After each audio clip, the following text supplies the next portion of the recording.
राम राम दोस्तों, मैं आपकी प्यारी दुलारी चुगल किशोरी।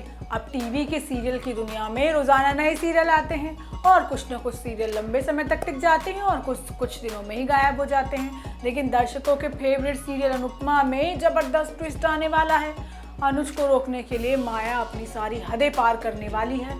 वो तो अनुज के साथ गलत हरकत करने पर उतर आई है। वहीं ये रिश्ता क्या कहलाता है में मंजरी ने अक्षरा के घर आकर तमाशा कर दिया है।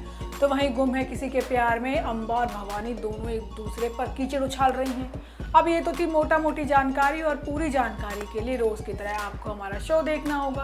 तो चलिए जानते हैं कि आज किस किस के घर में क्या क्या होने वाला है। अनुपमा में हमें लगता है कि माया बहुत खराब है, लेकिन अब तो वो चरित्र की भी खराब निकली। मतलब अनुज को रोकने के लिए गंदी हरकत पर उतर आई है। बताओ, किसी को रोकने का ये तरीका होता है? माया अनुज को पहले तो कमरे में बंद कर देती है और फिर उसको इधर उधर छूने लगती है। बताओ, बेचारा अनुज खुद की इज्जत बचाने के लिए मछली की तरह झटपटा रहा है। अब देखो बेचारा अपनी इज्जत बचा पाता भी है या नहीं। और वहाँ अनुपमा सज धज कर अपने साजन अनुज का इंतजार कर रही है। गजरा लगाए नई साड़ी पहनकर अनुपमा तैयार है, लेकिन अब तो लगता है कि अनुज नहीं आने वाला।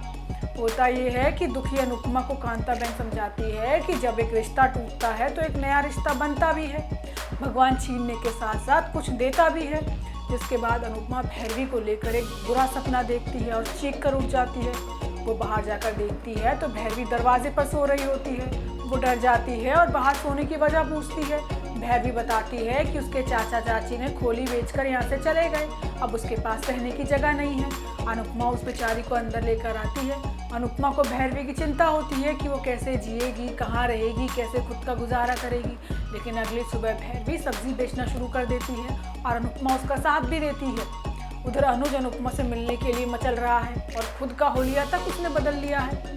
अनुज एकदम क्लीन शेव करता है और अनुपमा को खुली आंखों से अपने सामने देखता है। अनुज खुली आंखों से अनुपमा संग रोमांस भी करता है और अनुज की हर एक हरकत पर माया नजर बनाए रखे हुए है और अंदर ही अंदर अनुज को खुश देखकर जल भुन रही है। अब अनुज अनुपमा को मैसेज करता है कि वो उसे लेने आ रहा है और वो तैयार रहे।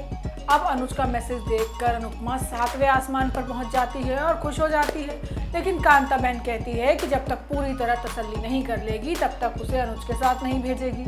वो अनुज को फ़ोन करती है और बात करती है, जिसके बाद सभी लोग खुश हो जाते हैं क्योंकि इस बार अनुज सच में वापस आ रहा है। अब शाह परिवार में भी अनुज के आने की खबर पहुंच चुकी है और हमेशा की तरह बा और वनराज को छोड़कर बाकी सब लोग बहुत खुश हैं। बा कहती है कि अभी सिर्फ आने के लिए कहा है, आया नहीं है। अब बा को अभी भी यही यकीन है कि अनुज दोबारा अनुपमा को धोखा दे देगा और हमें भी लग रहा है कि माया की हरकत के बाद अनुज बेचारा किस मुंह से ही अनुपमा के पास जाएगा।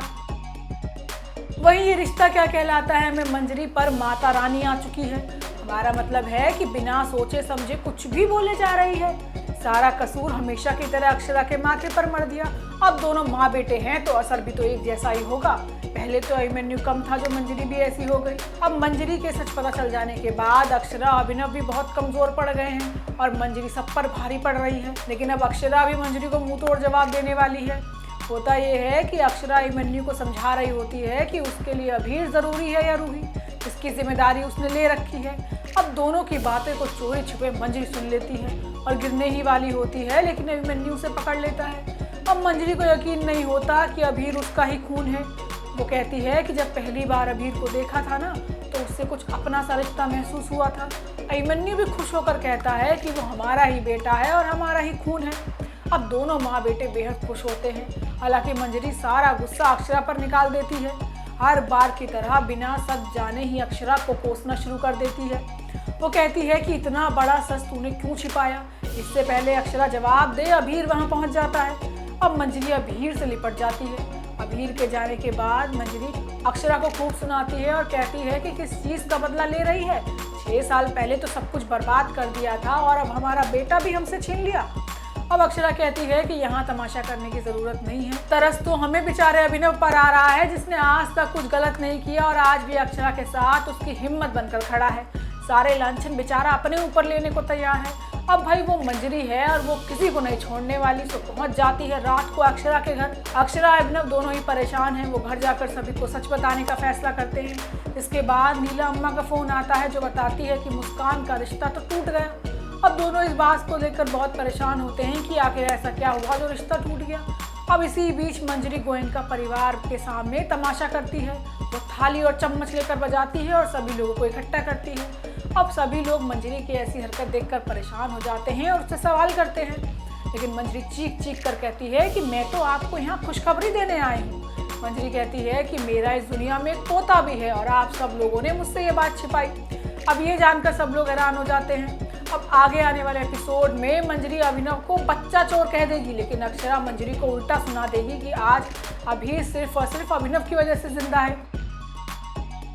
वहीं गुम है किसी के प्यार में सालों बाद मिलने के बाद भी अम्बा और भवानी एक दूसरे पर कीचड़ उछाल रही हैं। दोनों सगी बहनें हैं, लेकिन दोनों के गुण आपस में बिल्कुल नहीं मिलते।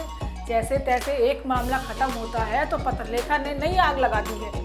अब पत्रलेखा घर छोड़कर चली गई है, लेकिन वीनू को सारी सच्चाई बता गई है। वो अब विराट को अपना पिता मानने से इनकार कर रहा है। होता यह है कि दोनों परिवारों में भूचाल आ रखा है। विनायक को पत्रलेखा की चिट्ठी मिलती है। अब उस चिट्ठी में पत्रलेखा विराट और पूरे परिवार पर इल्जाम लगाती है कि कोई भी उसे इस घर में देखना नहीं चाहता। अब चिट्ठी पढ़कर विनायक अपने ही बाप से नफरत करने लगा है। वहीं विराट पाखी का पता लगाने की कोशिश करता है, लेकिन उसे कोई सबूत हाथ नहीं लगता। उधर भवानी की बातों से अम्बा टूट चुकी है और वो खुद को संभालने की कोशिश करती है, लेकिन उस बेचारी से हो नहीं पाता है। अब अम्बा का मुंह ठीक करने के लिए सही उसकी मदद करने की कोशिश करती है, लेकिन अम्बा उससे साफ साफ कह देती है कि मुझसे ये सहेलीपना दिखाने की ज़रूरत नहीं है। अब सही अपनी रसोई के लिए मैंगो मस्तानी बनाती है, लेकिन उस पर भी किसी का मुंह सीधा नहीं होता। दरअसल गिरजा की मौत के बाद से ही सत्या मैंगो मस्तानी नहीं खाता है। अब ऐसे में अम्बा मधुरा सही को ताने मारते हैं कि कम से कम एक बार बनाने से पहले पूछ तो लेती, अब क्या फ़ायदा जब सत्या ही नहीं खाएगा। तो दोस्तों, ये तो थी आज के सीरियल की अपडेट, और आपको हमारा शो कैसा लगा हमें लाइक कमेंट करके ज़रूर बताइएगा। और अगर आपने हमारे चैनल को सब्सक्राइब नहीं किया है तो वो भी कर लीजिएगा। आपसे फिर मुलाकात होगी किसी नई वीडियो के साथ। राम राम।